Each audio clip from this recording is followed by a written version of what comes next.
Depuis maintenant, on va dire une petite semaine, on fait face à une forte demande de consultation aux urgences pour la grippe. C'est donc pour ceci que le plan blanc a été engagé, en fait. Et un plan blanc, en fait, permet d'adapter, je dirais, une structure face à un afflux important de patients de façon à mieux répondre à la demande.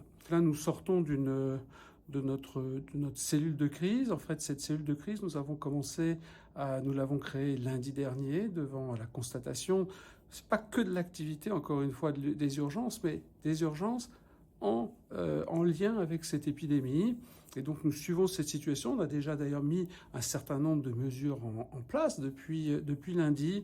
Mais il s'avère aujourd'hui que, avant d'ailleurs le week-end, qui est toujours une période critique, nous avions souhaité faire un point de façon à anticiper cette période critique de week-end et décider avec l'ensemble de mes collègues, donc des médecins des urgences, médecins des services d'hospitalisation, nos cadres, et voilà, donc le personnel paramédical de cette institution, de mettre en place cette disposition.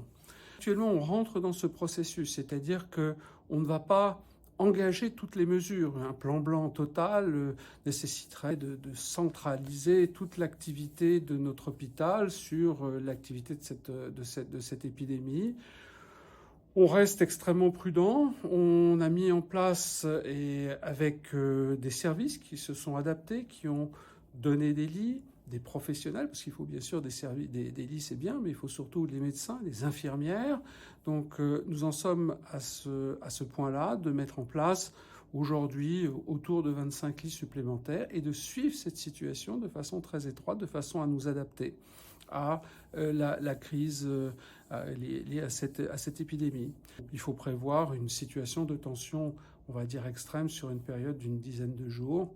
Mais en tout cas, nous nous organisons de façon à tous les jours adapter en fonction de l'activité, de la demande de soins, les moyens, ce que nous permet un plan blanc.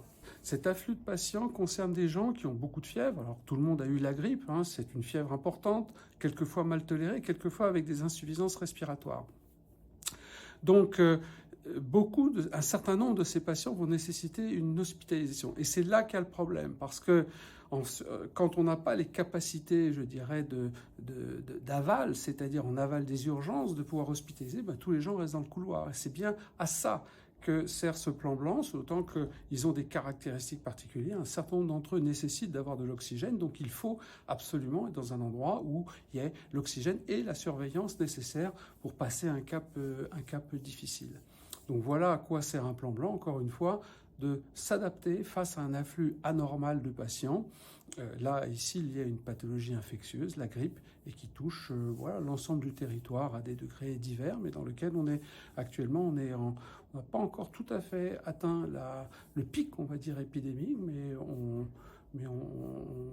pense l'atteindre dans les jours qui viennent.